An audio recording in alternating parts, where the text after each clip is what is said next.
You asked me a question. You said pretty much what are we going to be doing? Yeah, what are we doing? Okay, so on my podcast, basically, I invite people that, I feel like might have, a unique perspective.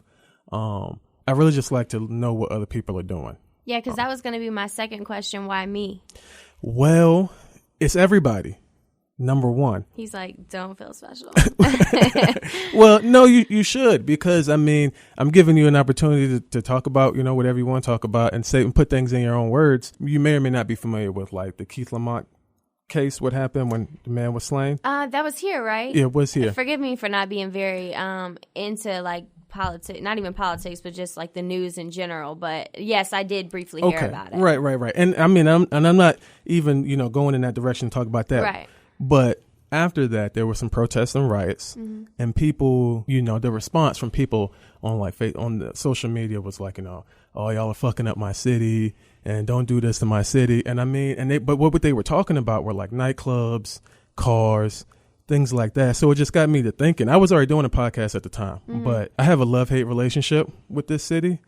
But in my mind, immediately, I was like, my city isn't nightclubs and cars. Right. It's people, it's students going to school, it's people grinding, it's, people putting in work, it's moms, it's fathers, it's entertainers, entrepreneurs, it's all these people. So it was at that time I decided to really spotlight. I already have guests pretty much from the area, but I really wanted people to, see this very specific segment. I'm doing 30 episodes in 30 days. Okay, that's cool. Every day in December, a new episode is going to come out, and I wanted, somebody new, a fresh voice. You turn on the radio, you hear the same people that you've been hearing for a very long time. But what I've learned in the people that I've dealt with is that everybody has a story, and they have their own way of looking at things. That's and true. As soon as they get to start talking, it starts a conversation for somebody else. I'm all about making people feel comfortable to say what they want to say and express themselves. So that's pretty much what I do here. And that's why, in the beginning, and I'll say names. Like, I don't have a problem saying names. Okay. So that scares some people. But like in the beginning, I wanted to do an episode with Ink Floyd. I don't know if you know Ink Floyd, but it's like before there was like those clothing companies with the cool kids, like Family Matters and Joint Off 36, and like before those guys were up and going, there was Ink Floyd. They were Urban Streetwear. They're still going now. Still going, okay. And so like Dave, he was like, he's like the man, for people like, my age and up who were in that lifestyle. So I wanted him.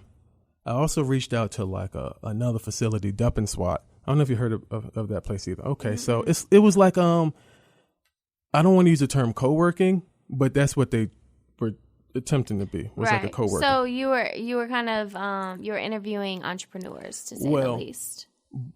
I attempted. I wanted these people on my show. I wanted these two people, and I wanted Sporty Odie. Right.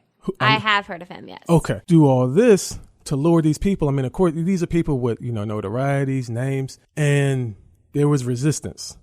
Like I'm still waiting on a call back. Right. But when I reach out to a person like you, I'm getting a response back same day. Right. So why would I continue to why I'm gonna continue to chase you when I have the support of the community already? Like the people that I feel like support me, I have them on. But sometimes that's what you need first in order for people to see, and it's sad, but in order for people to see that that person is known. Why is everybody messing with them? What are they doing? What do I need to do better? You know what I mean? So first they need to see that people rock with you, and then it shouldn't be that way. It shouldn't be that way. And I've heard that before. I have heard that before. And it's not like I fault anybody. If a random person calls my phone, they're like, hey, I want to talk to you and record the conversation, I may or may not feel like doing that. Right. So I'm not faulting them. I'm just saying when I attempted to have this type of, person involved, I got more response when I just reached out to my neighbor. Right. Versus, somebody. But that's a good thing, though, because sometimes you see a lot of posts and memes on Instagram and social media about saying, like, how is it that my own, not in these words, but how is it that my closest friends are not even my supporters, Like, how is it that you guys want to get my things for free, but you see I'm trying to start a business. You see I need, I need your help. Right. But, you'd rather give it to somebody you don't know. Right. Which is why I could never understand that when, like, I got some car issues right now. I was trying to go through this guy and go through that guy because my mechanic, who was a close friend of the family, close enough to the point that he had fallen out with several members of my family. Okay. And so I'm avoiding him to an extent because I don't want to make, a situation. But I drive a BMW, and that's what he fixes.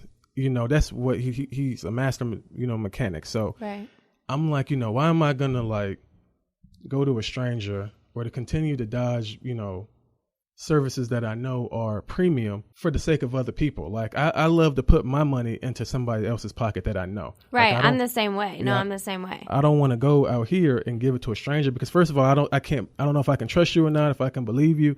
So I am perturbed slightly when, and I support, even if I don't want to.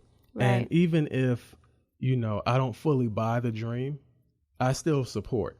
Just because, for one, if they do succeed, they're not going to forget that. You know what I mean? Like, they're not going to forget that you was there. But not only that, but, I'm the type of person where I do things because I would want them done to me, So I just always look at it like that. Tell me a little bit about you, though. I want to know where your family's from. My entire family is from Florida, actually. I am the only one that was born in Charlotte. My mom, as soon as she got pregnant with me, they all moved down here. So, yeah, my mom was born in Miami and my dad was born in Clearwater. And the rest of my sisters were raised in Clearwater. Oh, nice.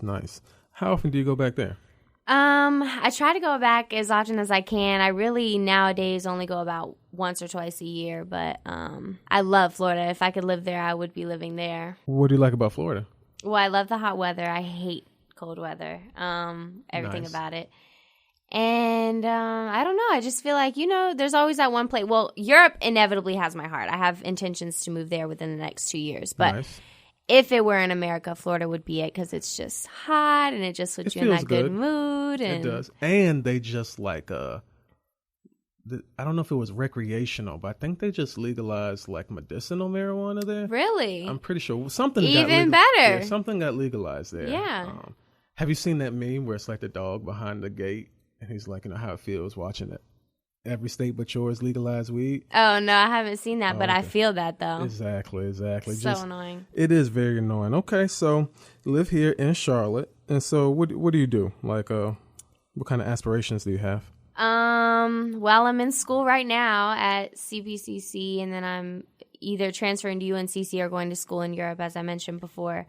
But right now I'm getting my major in business and communications. I'm not really completely positive what I want to do with that, but I know for a fact I want to own my own business and would love to own. I'm really big into the nightlife and the city life and always been very social. So I've always wanted to own like my own strip clubs and nightclubs, stuff like that.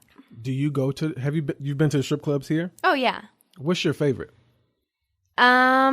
I mean, I don't really have a whole lot to choose from here in Charlotte, to be completely honest. But if I had to choose one, I would probably say Uptown Cabaret. Okay. I mean, that's any person, with two eyes.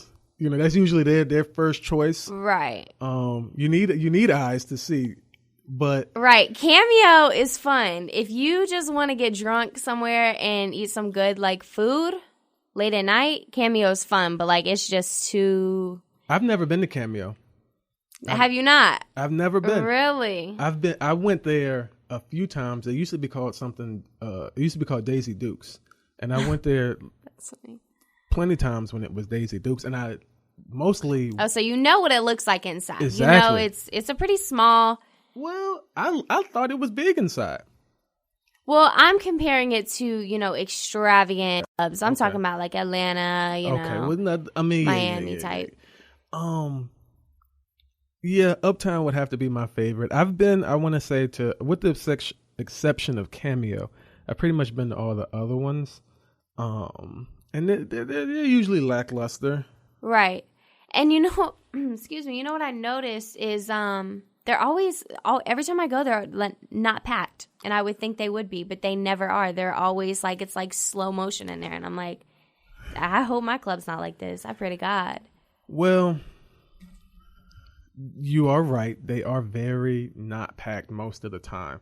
Even on like a Friday or a Saturday, you can walk right in and sit down. But the thing that I think it is that they get that late rush. Like it'll be like 3 or 4 o'clock in the morning, and then they'll be packed. Not hardly, because they're getting ready to close, and they're not serving any alcohol after 2. And in Uptown, but Uptown has the brunch or the really good breakfast. They do serve breakfast, and it's all right. It's not bad. A strip club, though, I think that the strip clubs here suffer because there's just not the talent's not there. Right. I completely agree. I feel as though the owners or whoever does the hiring process is very, I just need somebody on the floor type, They do need people on the floor. Right. They do need people on the floor. Because they don't have business. It all is pedals off of each other, It does. I'd have to see. When the last time I went to Onyx, it was very lackluster. I don't go there anymore. Mostly because they search your car when you Wait, I don't think I've been to Onyx. Yeah. Onyx is like the African American one. Cameo's not? I don't know. I've never been. I would assume yes. Yeah. I mean, it is. That's why I said that's the fun one. That's the one you want to go to if you want to turn up. But if you actually want to like see somewhat quality, not saying the strippers at Cameo are not quality, but I'm saying you want to see some tricks and stuff like that. You want to see actual strippers and what they do, go to one like Uptown. Right. Yeah, see, and my thing about Cameo is like, there's always like a $40 or a $50, Oh, right, to get in. Yeah, like ridiculous. I'm like to get in? Right. And they tax with the bottles, they tax with the food. It's all I don't know. It's all okay. So, aspiring business owner, which So hopefully though, I mean, with Trump in office. Well, I mean, I won't be owning my business anytime soon. Hopefully, while he's not in office. Hopefully not. So you're not a Trump supporter. No, I actually am not even registered to vote. Didn't vote. I don't know if that makes me worse or not, but I didn't follow this election, and I absolutely do not agree with voting on something that you're ignorant on, so I refuse to do it. Makes sense. I didn't vote either. I only half followed it, but I didn't support either candidate. But most of the people I've talked to, actually, I can't think of a single person. Excuse me. I can't think of a single person I've had on my show who has voted. So they're just, everybody that I talked to about it is very just, ambivalent or whatever about the situation. So even though we shouldn't be, because this does have a lot to do with our future, and well, I think that people, myself included, just feel like their vote doesn't count. Like when you have more people voting for one candidate, but a different candidate wins, it's like that doesn't make any sense. Like, what am I voting for then? If more people are voting for this person, I thought that's what the process was. Because you don't know. Inevitably, you don't know. I just think that, people are selected, first of all. They're selected. And not only that, there's just, so many just shady background dealings that go on. And, it's just more than I even care to even keep up with. So I really was just joking. I mean, just because I knew that, he's supposed to be like a very business-oriented president. He is. And that is always something that I stated about him when asked how I felt about the election, that I feel like Hillary Clinton has a lot more presidential experience. Just because she was married to a president doesn't mean she would make a good president. I personally don't feel like America is ready for a female president. But Donald Trump is a businessman, and he will do good for the economy. Now, for the rest of the country, I'm not so sure about. We'll see. It remains to be seen. I don't know. Absolutely. Okay, cool. So, got the holidays coming up. If you even want to, they say holidays, but it seems like, at like 8 o'clock on Thanksgiving's over. Thanksgiving's like a half day. And then it's just like Christmas from there on out. Like, right. Like Thanksgiving night, they already playing Christmas programming. The tree is up. Right. And Right. That's what you do. After you eat, you put the tree up. It's just like, rush straight to Christmas. And then you keep your lights up, some people all the way up, into the new year. So what kind of traditions do you have around this time of year?